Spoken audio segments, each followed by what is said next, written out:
Pursuant to the open meeting laws, any person may make an audio or video recording of this public meeting or transmits the meeting through any medium.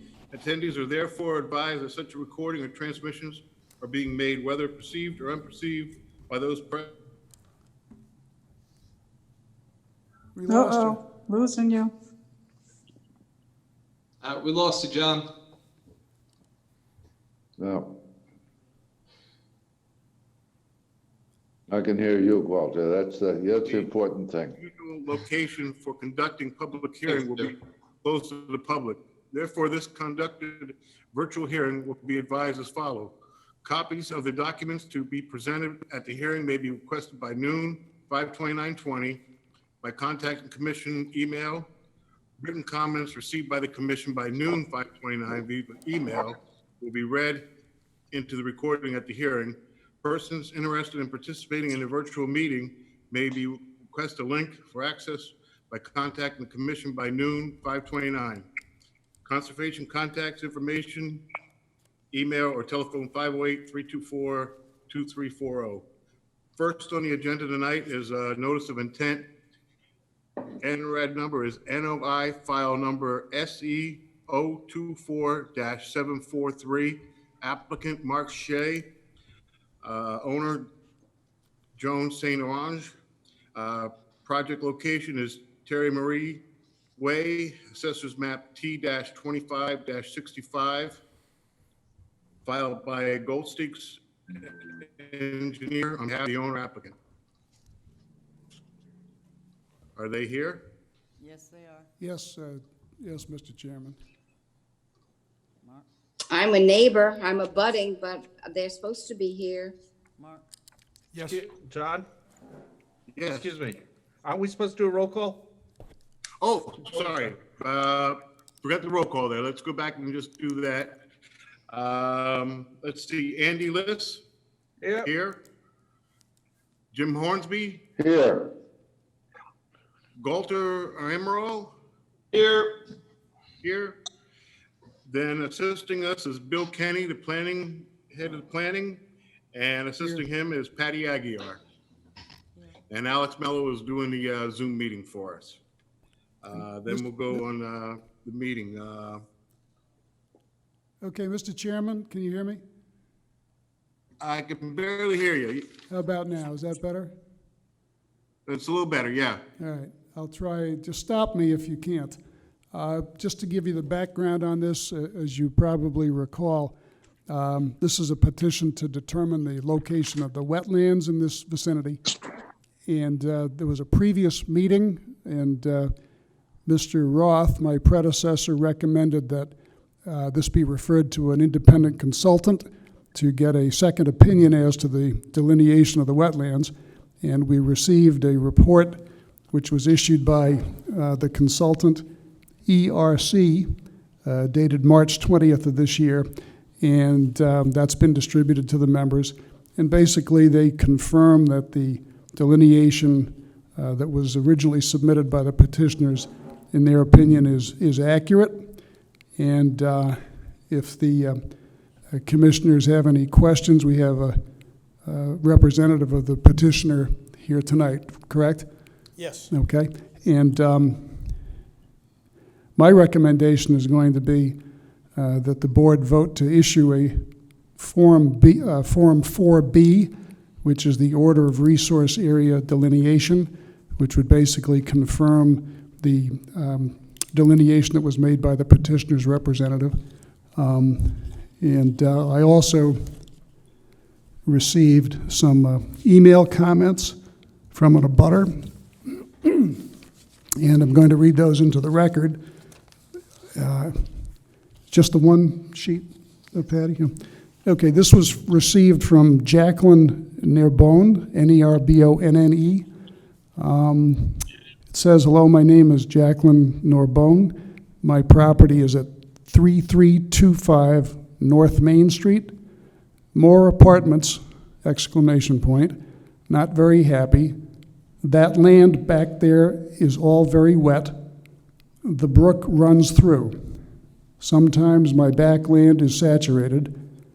there was a house that was being Oh, built yes. by a neighbor, and the tractor was sinking in the mud.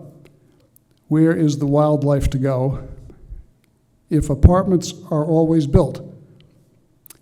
If this is passed, the water will be pushed to adjoining properties once again. I am totally against this project. I grew up here and very unhappy with this project. I think we also have maybe a member of the public participating via Zoom, is that correct? Yes. Yes. And Mr. Chairman, if you want, we could hear her comments now, if you like. Sure, how about Elisa, you go first, could you? I just want to see how everything is going, and I want to listen in first. Could we have your full name for the record, please? Elisa A. Maderas. Thank you. I'm And the the 128 address? Wilson Road. 128 Wilson Road. Thank you. You're welcome. Jane, could you state your name and address? Sure. Jane Mello, and I live at 202 Wilson Road. I abut that property. It's behind me. I just wanted to know what was going on and what the plans were. I understand that the Conservation Committee is just to let them know if they can build certain items there. I don't even know exactly what they're planning on building back there and what's going to be happening. I wanted to sit in on this meeting so I would know what they're planning on doing behind me. As far as we know, we're not sure what they're building. We had an outside consultant determine where the wetlands lie. Right. And that's what we're voting on tonight. Okay, of where the wetlands lie. Right, Now, yes. determining on that, it will be whether or not they can build what they want back there, obviously. Yeah, we're not sure. We would just determine where the wetlands lie. Okay, That's what I we're know, voting on tonight. I know on the top of the hill where I am is dry, but down the bottom of the hill, there's always been very swampy and very wetlands, a lot of wet. We have a lot of underground springs over here that run all through the Steep Brook and Wilson Road area. I have one that goes right down my street too. So it is pretty wet. Okay, Thanks for. thank you. Did the we petitioner have have any, anything to add? No. Discussion? from the board? Mr. Chairman, do we want to ask the petitioner if they have anything to add? Yes, does anyone else have anything to add? Excuse me, yes. Okay, he's indicating that he has nothing further. So, Okay. again, my recommendation would be that we issue the order of resource area delineation confirming the, Jim? Yeah, I didn't hear you ask for the committee members' input. Yeah, that's what I said, board members, but go ahead, Jim. Okay, board members, okay. After I got these, way back in, I guess it was early April, it was Easter week. After we, around there, after we got the report, I went out there, boy, was it wet. At the top of the hill but it was really wet, and I couldn't make sense it just looked to me like it was really wet over the parts, obviously the part where the brook is, but it was really wet where the map seemed to say that it was buildable. Maybe is the surveyor here? Yes, he's here, yes. So I couldn't really understand it. And maybe it was just a really wet time, but it just looked like there was more wetland than indicated on the map. Yeah. Well, what we're voting on tonight, Jim, is the delineation of the wetlands, so they can't Yeah. go into Cosmo, so. That's exactly what I'm saying, is that it looked like he was more generous with dry land than I would have been. All righty. Any other questions? No answer? Okay. Bill, does he want to fill us in a little? What would you like me to fill you in on? I've got the original petition here, and we've sent out to an independent consultant. They both agree on the line where the wetlands should be delineated, and I think that's the best evidence that we have in front of the board. Yeah, I agree. Any questions, Jim? Well, I'm not an expert, but it looked awfully wet. And it looked bigger wet. The area that looked like, to me, like wetlands seemed to be bigger than, I guess the person who did the report is not here. Yes, he's here. That's why they laid out the lines that, for the wetlands. That's what we're voting on. Excuse me? Right, but that individual is I not am the present. purchaser, yes. Yes, he's here, yeah. There's the reports. Okay, he's gonna stay with the report, okay. All right. Yep. Oh, there you go. Yeah.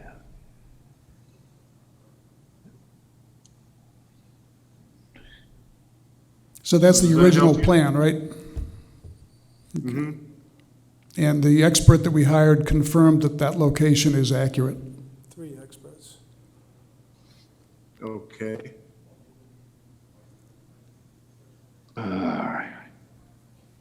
Boy, it looked bigger, I can tell you. Yeah. Mr. Chairman, it might be appropriate to have a motion on this issue. Yeah, let's have a motion to issue a Form 4B order of resource area delineation. Can I I'll make have a that motion? I'll make it. Can I have a second? And we've had 2 professionals go out there and take a look at this, so I'll second that motion. Okay, to vote, raise your hand. No vote? Okay, the vote passes 3-1. Next on the agenda is notice of intent filed by Mount Hope Engineering on behalf of DES Marines to maintain piles, a solid fill wharf, concrete block walls, and a sheet pile bulkhead in the overflowed and Thank you. filled tidelands of Taunton River located at 1338 Duval Street, Thank you for your time. S-21-9, file number SE-24-744. Mr. Chairman, that petition Do I have any questions on this one? was before you 2 or 3 meetings prior, and they've asked for tabling of this. They have some additional research to amend their plan, and they've asked that you table it to the next meeting, which right now would be July 6th. Move to Can I table. have a motion table to July 6th, second? I'll second that. Okay. Vote, Aye. Aye. motion passes. Aye. Let's see, next, notice of intent filed by Lucas Environmental LLC on behalf of Ken Pacheco, City of Fall River Public Schools to redevelop Got the folder. a Which one? .09 acre portion of a 17.6 acre parcel to construct a secondary access road, parking, sidewalks, drainage improvements, include, whoops, I'm reading the wrong one. Sorry about that. Oh, Where is this? That's wondering. Hey, I had to- I like that one. Wrong agenda. Sorry. That's note- okay. Third one, wait a second, we took one out of, Should be Airport Road, right? Yeah, this is Madison. Madison FR got property. the wrong agenda mixed up there, folks, sorry. Okay. We should be on Madison Yeah, FR. notice of intent, NOI file number SE-24-747. Owner is Madison FR Properties LLC. Project location is Airport Road, Assessors Map APOZ-24, filed by SciTech Inc. on behalf of owner applicant, Madison FR Properties LLC, to construct a 22,000 square commercial building, parking facility, and associated grading and utilities within a 100-foot buffer zone, bordering vegetated wetlands. Is anybody here for this project? Yes, can you hear me?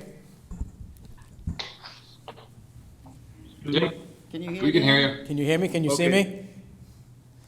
Yep. No. Yes. Yes. Like that. Good There it evening. is. Nice to see you all, even though it's not in person. Good to see you, Brian. Good evening. For the record, my name is Dan Aguirre. I'm a senior project manager at SciTech Engineering, here this evening on behalf of FR Madison Properties LLC. This is with regards to a vacant parcel of land in the airport. When you come in the airport from the northerly entrance, you go by BK's, you go by the hotel on your left, then you're going to approach the SwimX building, and it's got a little bit of a storage building. Can they see this plan okay? The next parcel is a vacant parcel of land, and that's what we have here for you this evening.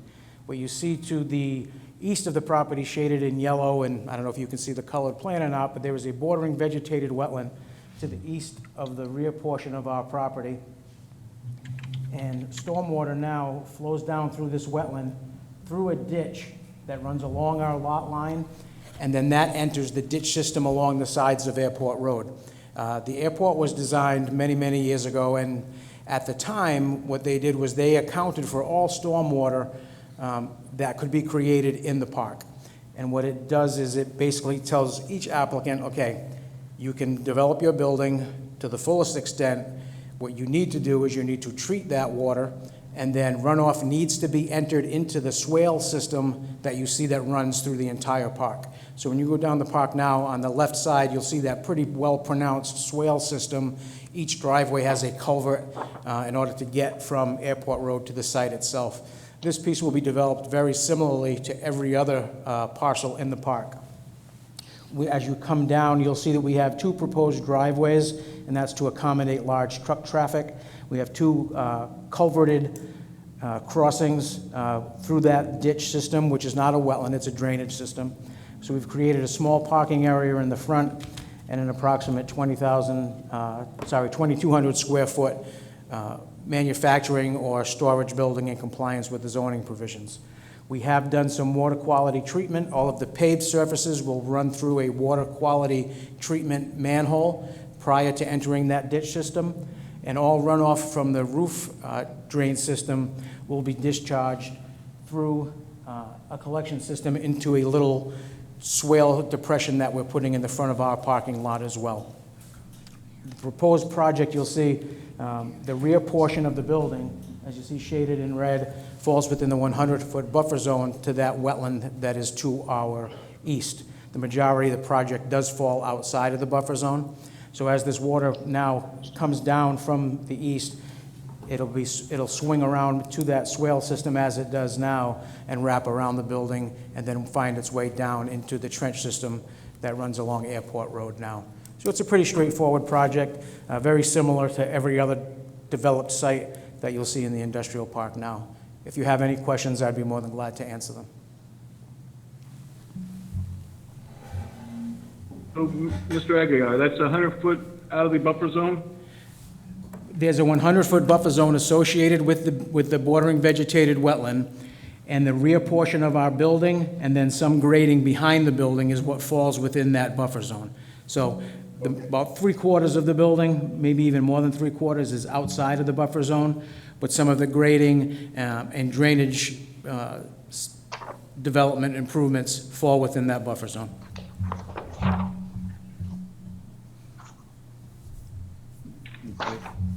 Any comments from the board?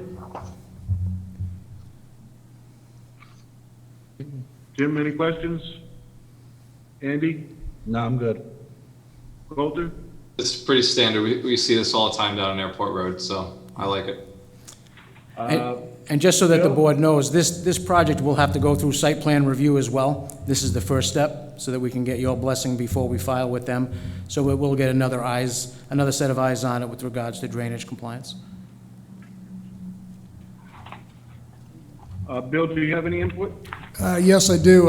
I just want to give you my recommendation that, as you know, when there's no work in the wetlands, and the work is just in the buffer zone, as in this case, and in fact, most of it's even outside the buffer zone, the board's obligation is to make sure that whatever happens in the buffer zone does not adversely impact on the wetlands themselves.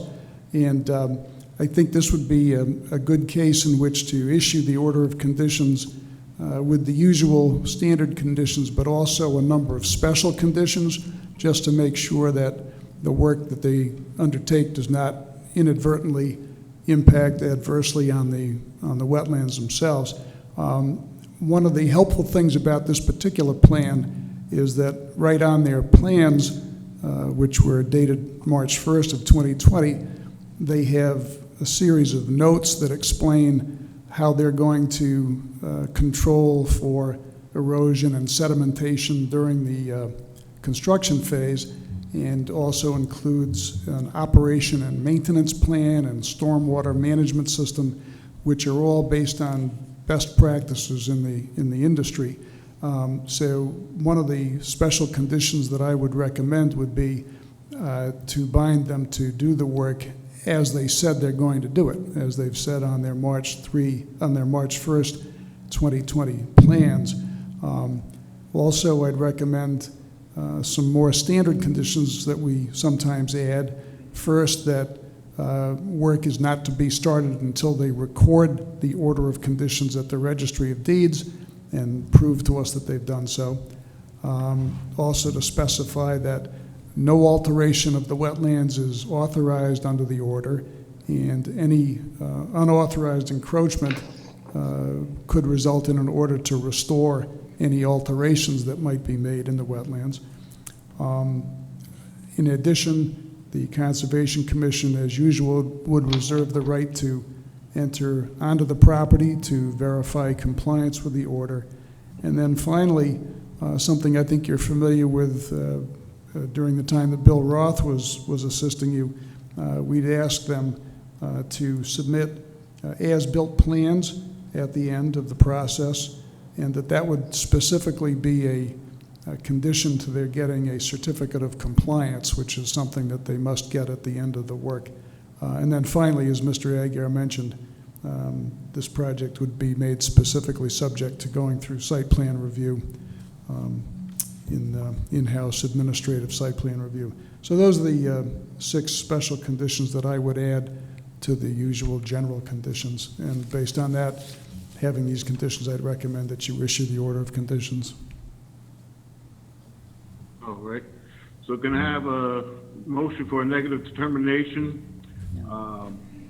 So move. The work to be done in the wetlands, recommend to require them to work in accordance with proper protective practice, with the outline submissions that they applied, gave us on March 9th, that was, to follow that, included with the RDA, and recommend no order condition proof, no alteration under order, then as-built plan certification on compliance. I have a motion. Jim made the motion. A second? I'll second the motion. Vote. Aye. Aye. Aye. Vote passes. Thank you very much. Thank you. Next is a notice of intent, NOI file number SC-24-748, owner Ebastero Medeiros. Location is 133 Highland Farm Road, Assessors Map U-1-52, filed by SciTech on behalf of the owner applicant, Mr. Medeiros, to construct an in-ground pool, associated grading, and utilities within a 100-foot buffer zone bordering vegetated wetlands. All work falls within the approved limit of work previously approved during subdivision permitting. Good evening again. For the record, Dan Aguirre of SciTech Engineering, here this evening on behalf of Evaristo Medeiros, who is the property owner of 133 Highland Farm Road. This parcel of land is lot number 8 in the Highland Farm subdivision that you're all familiar with, that comes off of Highland Avenue. as you come down Highland Farm Road. This is about halfway down on your right. So previously, we had filed a notice of intent for the subdivision, then a separate notice of intent for the lot development itself. That's why on the plan that you see before you and the plan that you have shows the existing dwelling, shows an existing detention pond constructed to the south of the lot. And then from the rear of the house to that detention pond, we had a number of roof drain dry wells that were installed, and then it was lawn over that. So the buffer zone just clips the back of the house and runs through the backyard. So the applicant is now proposing to construct this in-ground pool of the size that you see shown on the plan with a patio area around it. Now, this pool and patio will fall within the existing lawn area that had previously been permitted. So we have the house, the proposed pool, the existing detention pond that we've just constructed, and then 25 feet beyond that is where the wetlands line would be. So again, I think if you can see the plan that I have up here, the colored drawing, you'll see the bold red line is the 100-foot buffer zone. The wetland itself is this very dark, bold black line to the very bottom left corner of the plan. And you can see where the pool area is being proposed. Part of this application will require us to relocate one of the roof drain dry wells. That was part of the approval of the individual lot construction and the subdivision itself.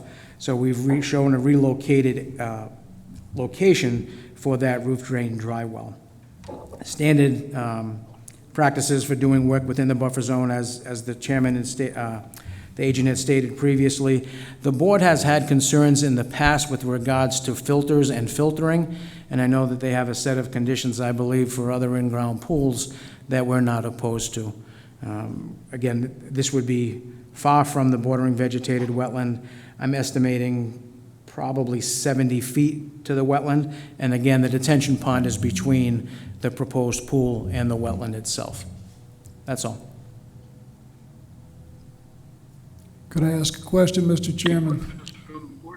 Just want to ask the proponent, tell me again about the pool and the filter issues. I didn't quite catch that. Yeah, what in the past, like the lot to the east of us, which was parcel number 9, I think in past practice, there has been some language with regards to filters and like the actual pool filter itself, and that you don't discharge it to the pond or to the wetland, that it goes to a separate pit. I don't know the exact language of what you've used in the past, but again, we're not opposed to whatever language that was instituted for Lot 9 as well. So it's an issue of no direct discharge to the wetland? That's correct. You have When you some kind of backwash, yeah. detention first, or? Yeah, like when you backwash the pool, you can Yeah. put it into a little pit in the ground full of stone. You don't want to have it overland and being discharged directly into the pond.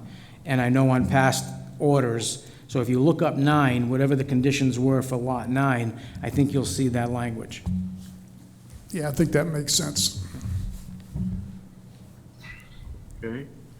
Does the board have any questions?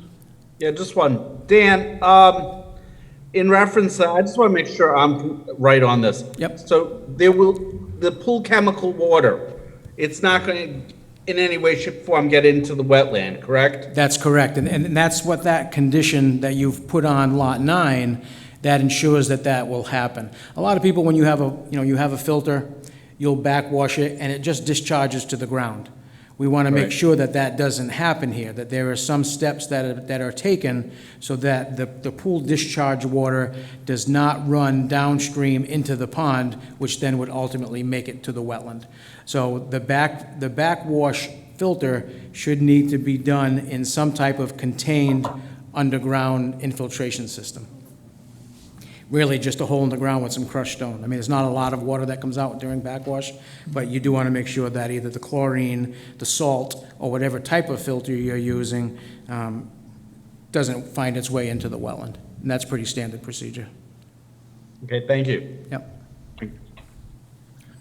Mr. Chairman, could Can I have a I? motion for a second? Mr. Chairman, before you do the Excuse me? motion, I'm going to also recommend some special conditions to this, just as we did in the previous one.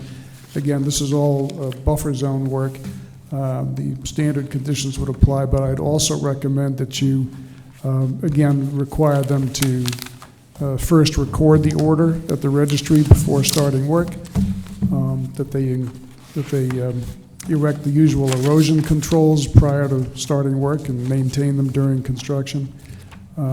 Again, no authorization of work in the wetlands, reserving the right to inspect the site for compliance, and then a requirement of an as-built plan to be submitted so that they can get their certificate of compliance. Plus, the no discharge directly into the wetlands will find the language that you've used in the past for that pool backwash issue. And just one question, you don't see this as being subject to site plan review, do you? Or it's sort of a... Site plan review is normally with regards to the construction of a home or Yeah. an addition. I don't think, I mean, where this lot's been developed, I don't think it would be required for a pool. Yeah. But that, you could look into that bylaw and see if it does apply. I don't think it would, but if it did, let me know and we'll file the Yeah, site plan. I tend to agree with you. I think that really this is just a Conservation Commission issue, and the standard conditions plus these special conditions pretty much cover the issue, so I don't think I would recommend the site plan review requirement. That's all I have, Mr. Chairman. All righty.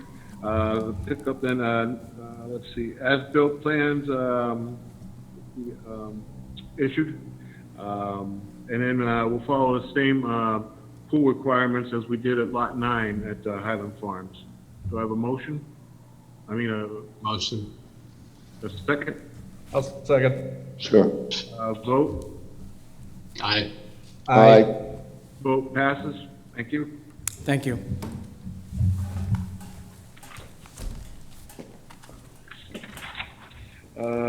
Next on the agenda is notice of intent, NOI file number SE-24-749, owner applicant Robert D. Atlantic Charter School.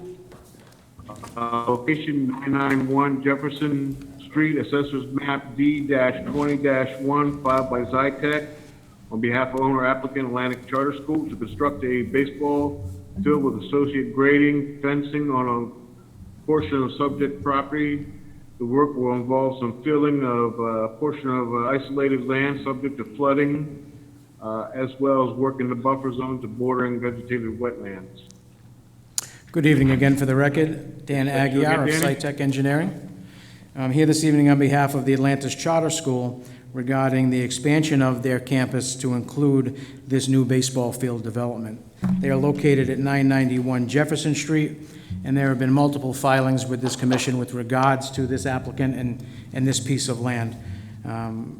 Most notably, file number 240677, which was the notice of intent that originally permitted the school, the drainage design, parking areas, and during that filing and that order of conditions, that is the procedure that was followed to have the wetlands lines approved and delineated and locked into place.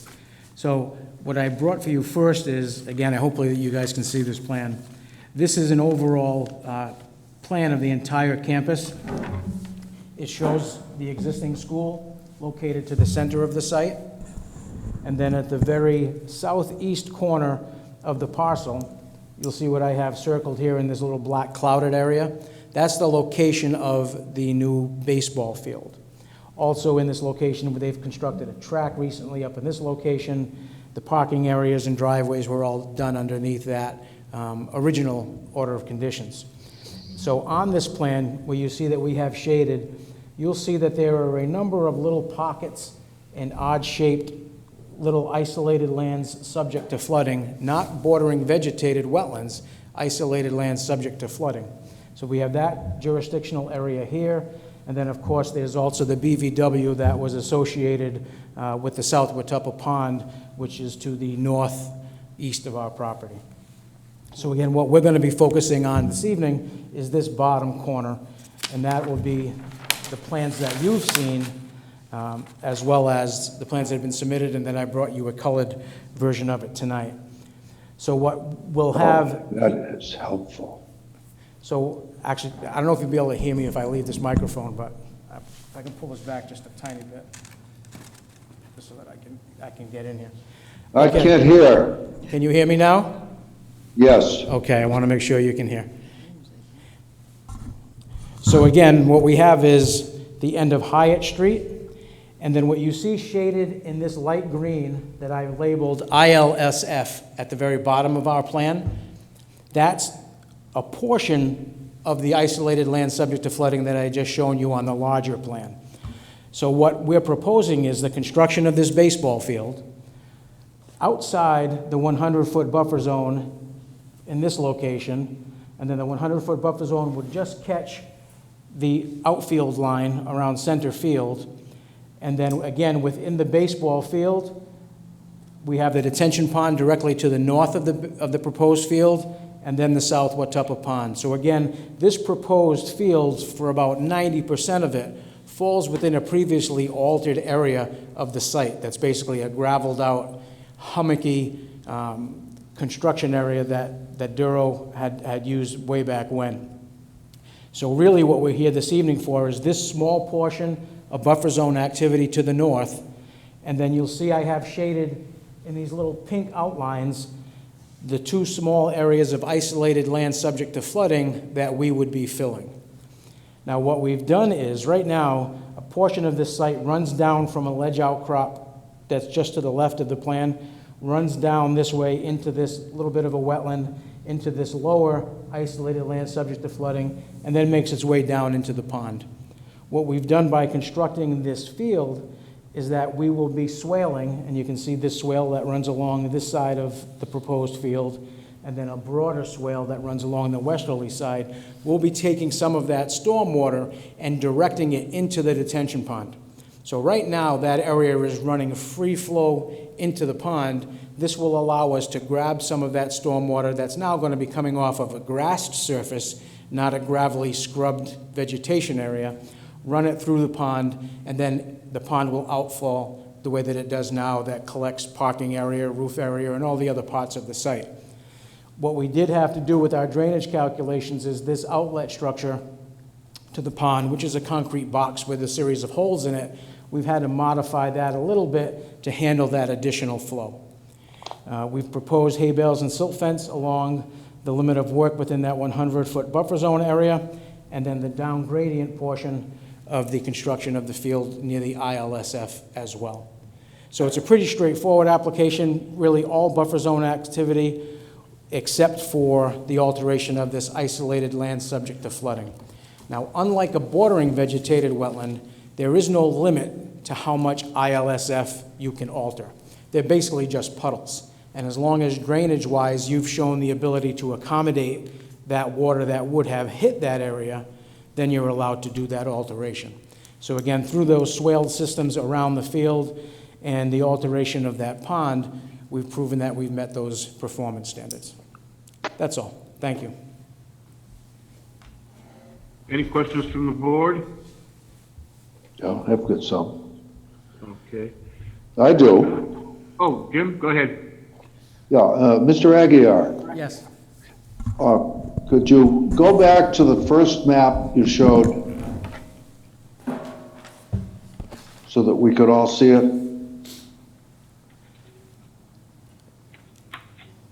The one that has the lake and the field. So the field is basically going to look something like that. Can you see that? Yep, that's the one. Thank you. So, Yep. so we're going to be here with the field. Okay. Yep. This I know where it is. Yep. Is that home plate? Yep, this will be home plate. And this circle, Okay. that's that first area of isolated land subject to flooding. And then there's this little finger projection. So it's these two areas that we would be filling. Right. I'm just concerned, the couple issues relating, I wasn't sure what you used the phrase repeatedly, ILFF. What Yes. does that mean? That is an isolated land subject to flooding. So it's not a bordering Right, okay, that's what I thought. It's Okay. not a bordering vegetated wetland. It doesn't have a Yep. hydraulic connection to a bordering vegetated wetland or a pond. It's basically a puddle but a puddle that's Yeah. big enough to qualify as an isolated land subject to flooding. You can have smaller areas of isolated land subject to flooding that are small enough that don't hold enough water or qualify, and those are considered non-jurisdictional. So this is a jurisdictional area, however, there's no buffer zone to it, and you can alter as much of it as you need to, as long as you've provided the drainage to accommodate what you're doing. Right, I'm concerned basically with pollution of the lake. That's, and it sounds like you're doing a pretty good job at avoiding bad things going into the water with Watuppa Pond. Right. What we're doing, again, as I said, is we're taking an area that's degraded now, and when I say degraded, I mean pretty degraded. I mean, there was a lot of... Yes, it is. I was lot of by debris. there. I found it by canoe, believe it or not. That's probably easier.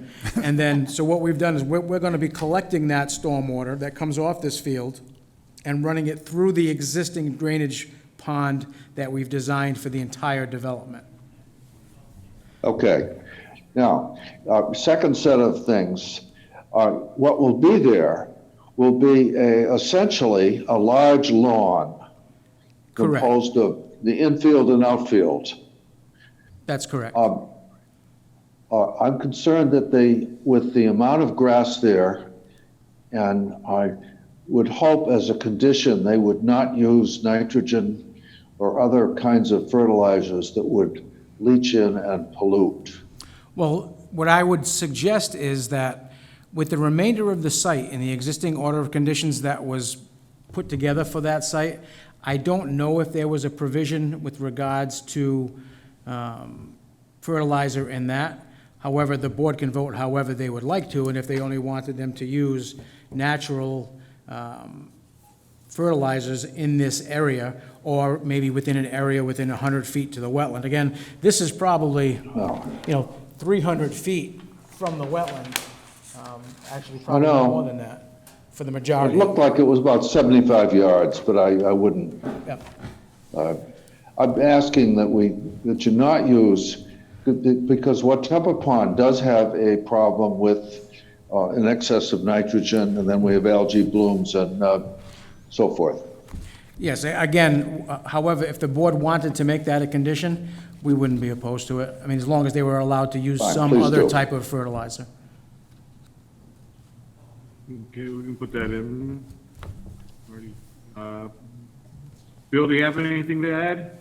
Yeah, I just, two things, I guess. Maybe three things. First of all, I think we ought to issue the order of conditions with the usual standard conditions, but also a special condition, just as in one of the previous plans submitted by this same engineering company. The plan itself includes very detailed notations about what they propose to do to control erosion and sedimentation, what they propose for operation and maintenance, what they propose for stormwater management. So I'm going to just recommend that we hold them to it and put into the order of conditions a special condition that they will construct and maintain this property in accordance with their own notations on the plans. That would be one special condition. The other thing is, again, to reserve the right for the commission to go in at reasonable times to inspect for compliance.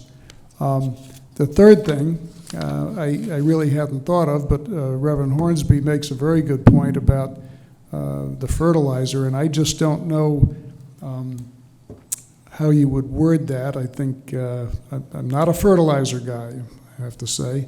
Well, I'm not sure what you want to limit it to. Does the board have some suggestion as to what, or maybe the applicant has a suggestion as to what language we might put in to make sure that things that are going to aggravate the degradation of the pond don't get in it from this field? I mean, I'm not a lawn expert. You would tell that if you came to my house. But no, I'm not either. But I do know that it's the nitrogen that is what's at issue, and that there are other fertilizers available that do not contain nitrogen. I think a non-nitrogen fertilizer, if needed, you probably don't need it. You've got plenty of water there. Right, I mean, if you wanted to make it a non-nitrogen-based fertilizer is prohibited from using. Non-polluting, that's even better. Okay, and if we need to, for some reason, if that doesn't fly, we can come back and ask for modification. Because Sure. because I am not a lawn expert.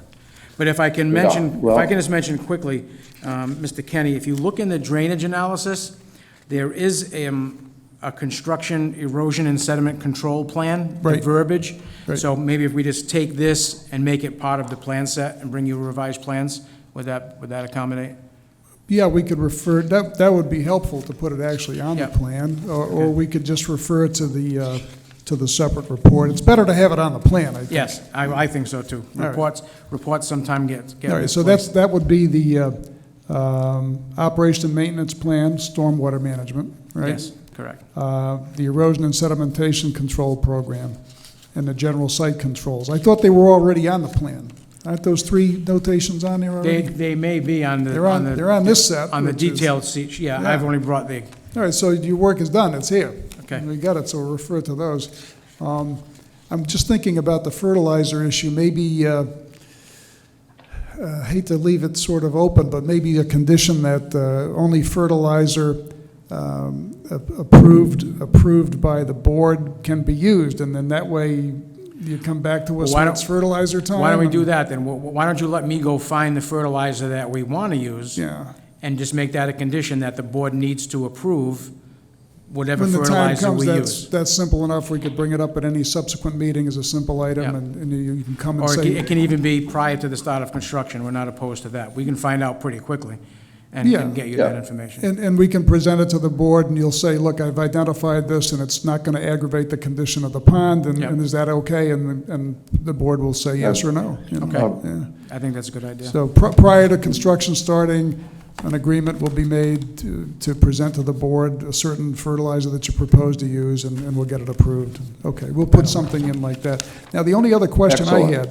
had, is that agreeable, by the way, to the Yes. board? That sounds good? Okay. Bill, one question. Yeah.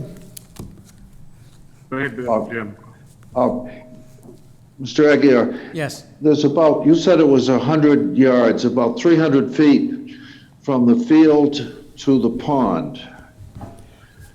Well, no, What's no, no, no. going to happen with that? From the What's detention going to pond. happen with that swath of land? There's a detention pond between us and the Watuppa Pond. So when I was saying the distance, I'm saying the distance of the field from home plate to the detention pond. The actual Watuppa Pond is further out here yet, beyond the limits of the detention pond. If that, Okay, I'm not that's. sure if that answers your Yeah, that's question. a different map. Okay, hang on. I have actually a Okay. follow-up question on that same issue of the distances. As you may know, there's been talk over several years about extending the bike path down along that shore of the South Watuppa That was- Pond. And that's the question that Reverend Hornsby was about to ask, I think. But Yep. after this project is completed, is there still going to be the width available to put a multi-use path around that section of the waterfront and heading farther south? Yes, there would be. I mean, again, we're not near the Watuppa Pond. We're near our detention pond, which sits between us. So depending upon where the powers that be decide they want that path to be, I think the walking path is going to be northerly of our detention pond and probably run between the detention pond and Watuppa Pond. And there's I think- adequate width there to do it. That's existing. We're not touching that, and I believe there is, because basically you could run it along the top berm of the pond if need be, because that's basically already constructed. Thank you. Thank you. Thank you, Mr. Kenny. That was on my list. Happy to oblige. Okay, any further questions? They're all, okay. I'd like to make a motion for standard conditions.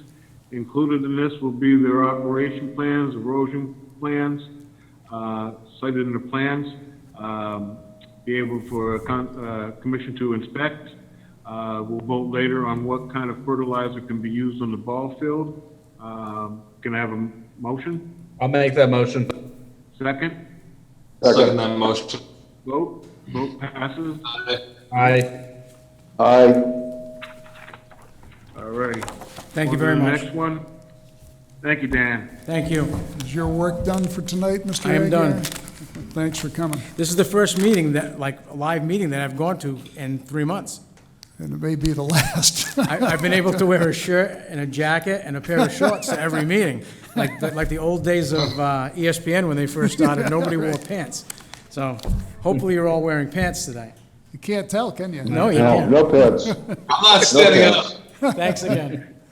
Thank you See for you coming. next month. Mr. Chairman, Okay, we'll have next a on the brief agenda- interlude while we get the next presenter lined up here. Okay, I'm just gonna read while. Don't go we, anyplace, don't be get in. running to the refrigerator for something or, you know. Okay, next up is a request for determination of acceptability. RDA file number is RDA 169. Owner applicant is Mass Electric Company, DBA National Grid. Location is Sykes Airport, Brigham Road, and Innovation Way. Assessors map NA. Filed on behalf of Chase and Bonds, Inc., on behalf of Mass Electric, DBA National Grid for installation of new underground electrical conduits. Project areas are paved two-way roads that primarily serve commercial areas. Portions of the project area are located in the vicinity of jurisdictional wetland resource areas. And we'll wait till he gets all set up and we'll go. I can take this off over here, right? No, I get something to, Thank you. All right, good evening. For the record, my name is Amanda Cool. I'm with Ty and Bond. I'm here this evening on behalf of National Grid. The proposed project, we're essentially proposing to install a secondary underground electric conduit on Current and Sykes Road at the intersection here. This segment is about 900 linear feet. Most of the work is exempt under the Wetlands Protection Act in accordance with 310 CMR 1002 2BI for installation within the roadway. There's just a piece right as you round the corner here where the electric conduit is going to actually be within the road shoulder. So it's technically not in the roadway. So that was one of the items that was tripping us into the RDA filing.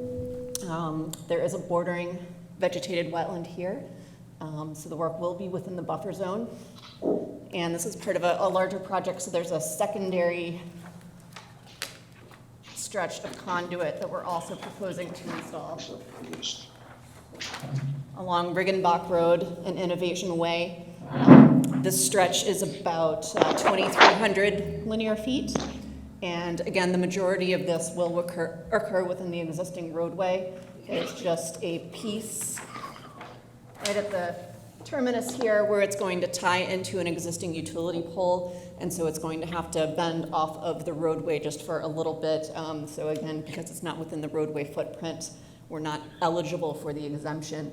And again, there's bordering vegetated wetland and a series of intermittent streams that run parallel to the roadway here. So we're in the buffer zone to both of those resource areas. There is no flood zone here. We are outside of that. So really it's just our work is limited to the buffer. It'll be standard trenching, a 2-foot wide trench, about 3 feet deep. National Grid only does as much as they can complete in a day. So it's usually 100 to 150 linear feet a day. They'll backfill it the next day. They'll do the next segment. So there's not a huge stretch of exposed ground or unsafe conditions overnight.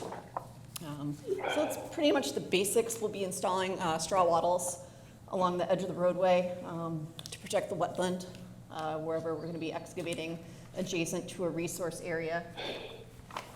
That's pretty much the gist of it. It's pretty basic. I'd like to turn it over to questions if there are any. Does the board have any questions? Standard. yeah. I have a small one.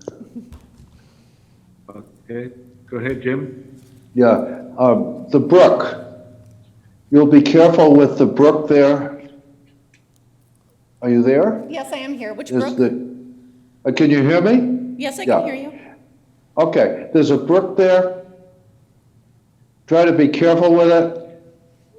It does, although your report doesn't say it, I do have a picture of a spotted turtle sitting actually sunning itself on an old tire. And they do run there in the springtime. So that it's, you're not going to touch that at all, are you? No, there are no direct wetland impacts as a result of this project. Just going to put in the trench and put in the, Yeah, we're just gonna be right on that grass shoulder, right along the road, so no direct impacts at all. okay, just letting you know that it didn't mention it in your report, which is, however, you did cover the ecology and the environment, and I appreciate that. Jim? Bill, do you have anything to add? Yeah, just one thing. I think we ought to issue the negative determination, which it's page 3, paragraph 3 of the form, if you have the form. But again, since this is all in the buffer zone, our obligation is just to make sure that they don't inadvertently do anything that damages the nearby wetlands.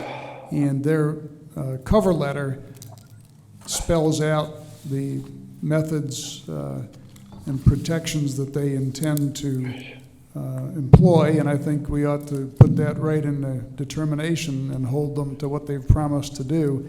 And there are 3 sections of their submission under the categories of work methodology, work subject to jurisdiction, and protective measures. And if we just refer to those as being conditions of the determination, I think we're covered. That's all I have. Alrighty. Can I have a motion for a negative determination? Included in that will be the work plan, the work methods. Do I have a motion? So moved. Vote? Second. All right. Thank you. Thank you, I appreciate it. Thanks. Thank you.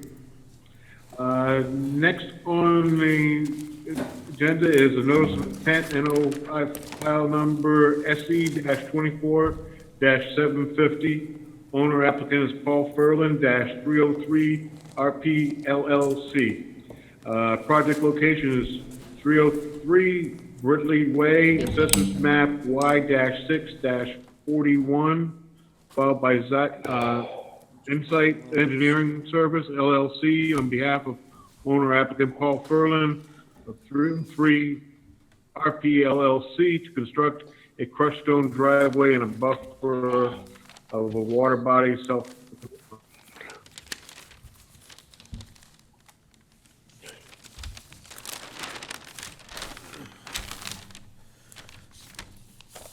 Excellent. Good evening, Commission. Paul Furlan, 383 Rochester Street, Fall River, Mass. Coming to you today as the owner of 303 RP LLC. It is a cottage on the edge of the South Watuppa off of Bridle Lane. Bridle Lane is a street that comes down through Tiverton and then enters Fall River in the Corey's Lane, Bridle Lane area. Years ago, a little history on this whole property. Years ago, this was all one property. All these cottages that were right on the water back in the mid-2000s, they were subdivided with separate parcels. 305, an existing dwelling at 305, has an easement access to their property through the 303 Bridle Lane property. That easement is on the rear of the property. And currently, the access to that property is not within their easement. What I'd like to do, along with the property owner at 305, is actually take and put that access into where the easement is, as well as improve the water quality that drains down from there. So on the back side of the property right now, it is wet back there.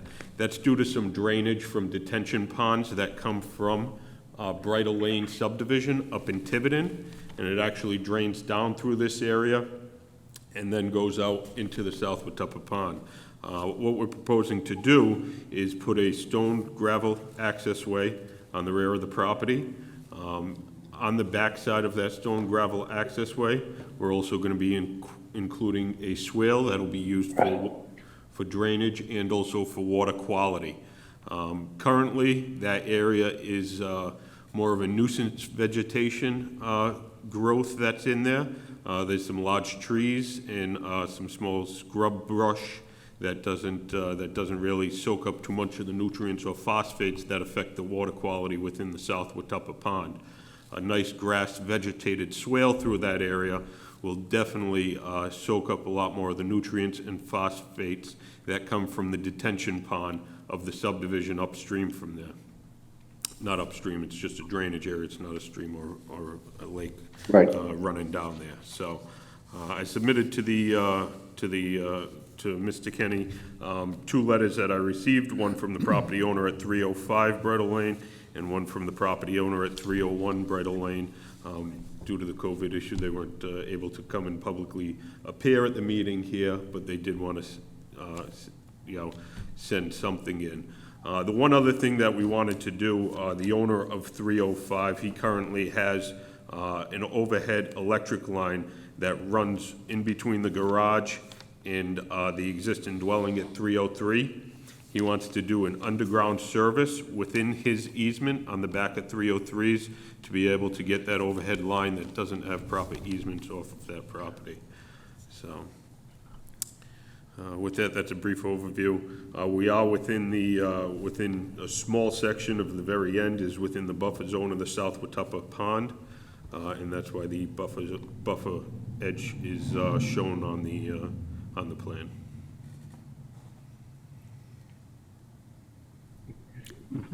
Any questions from the board? Yeah, just a quick. Yes. Okay, Jim? Yeah, Paul, I was down there. I'm glad it sounds like you're going to reduce pollution rather than increase it, and I'm glad. Correct.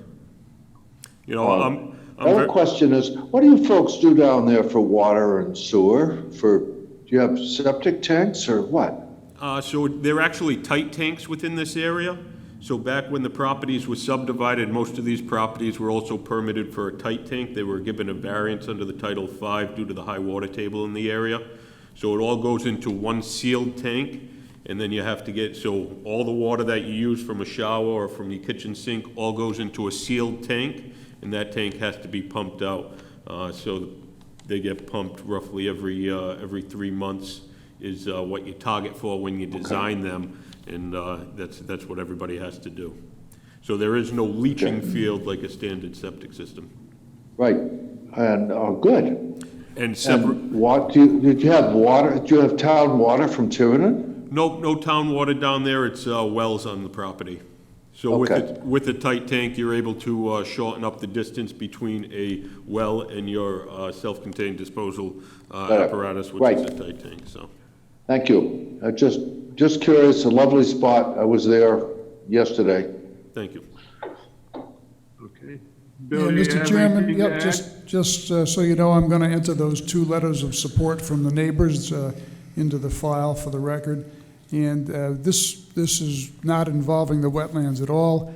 It's just buffer zone and just barely in the buffer zone. The property, the improvement is an impervious. No, it's not an impervious situation. It's crushed stone. Water will go through it, which is a good thing. It's not impervious, and I think this could be a situation in which you issue an order of conditions just with the standard conditions. I don't see any need for any special conditions to be added. Okay, yeah, that looks pretty standard. All righty. Can I have a motion for standard conditions? So move. Second? Okay, vote. Aye. Vote passes. Thank you, Paul. Thank you very much, Commissioner. Thank you. Come again. Yes. Next is a notification filed by MassDOT on March 11th, 2020 regarding 401 water quality certification amendment for Fall River secondary line. Is that just something we're voting on to put into the records?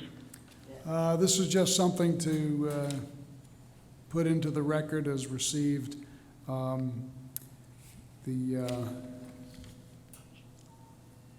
I don't know whether the board members were given copies of this. Probably not. Usually aren't.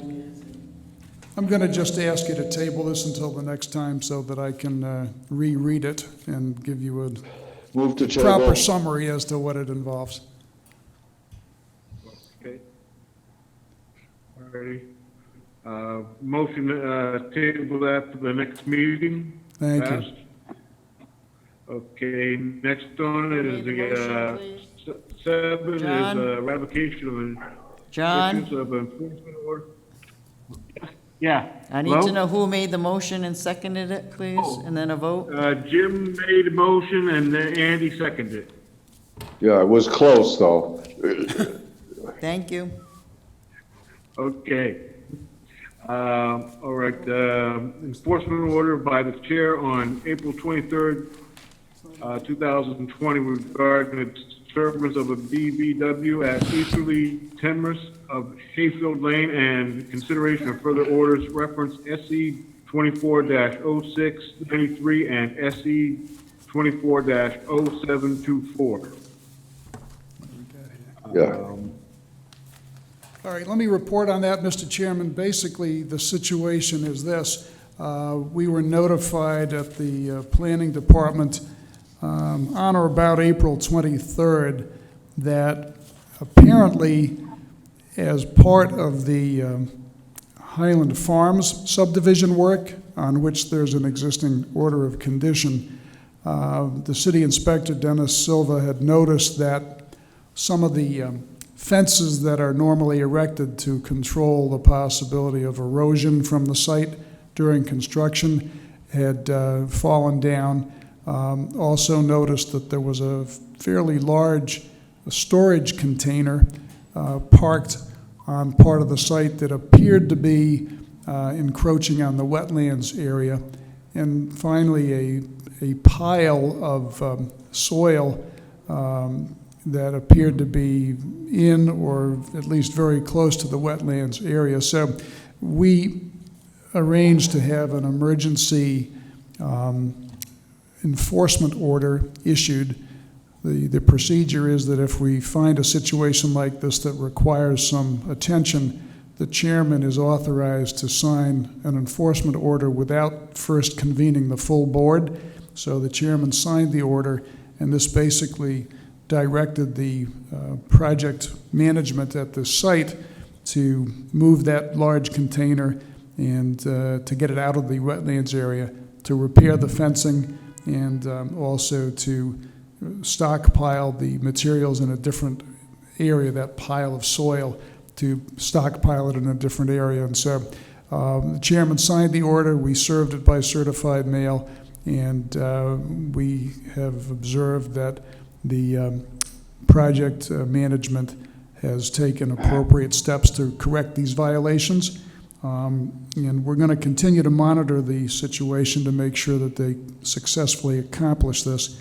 The purpose in bringing this to your attention tonight is, number one, to bring it to your attention, and number two, the regulations require that at the next meeting after such an order is issued, that it requires a vote of the members to ratify what the chairman did, so that would keep the order in effect, so that we can continue to monitor the situation to make sure that the project management complies. So that's, at this point, it would just be in order to have a motion to ratify the chairman's action in issuing the enforcement order, which was issued on April 23rd to Bristol Pacific Homes and St. Vincent Service, Inc. Okay. I move to affirm and ratify. Okay, it's a motion to keep in force. So we have a motion by Jim, second. I'll second. Second by Andy. Vote. Vote Aye. passes. Thank you. Next is approval of minutes from March 2nd, 2020 meeting. Motion? Andy, second? I'll make. Second? Okay. Yep. Can I have a motion? Is there any public input? Do we have any? Nope. Okay. Nobody present. Well, the All only right, can I public have- input, let me just say for the record, the only public input was the email that I read earlier from Jacqueline Nerboni, I think her name was. But what, as you know, as I think you know, when we had the ad posted in the Herald, and when notice went to the abutters, folks were specifically notified that the public was not invited to be in the atrium tonight, but if they wanted copies of any of the documents, we would give them to them in advance. If they wanted to send in written comments, we would read them into the record, and that if they wanted to participate via Zoom, we would send them the link. So all of those things have been accomplished, and the public was properly notified and given the opportunity to participate. Okay, thanks. Can I have a motion to adjourn? Motion to adjourn. Second? Second the motion. All righty, that's a wrap. Thank you, guys.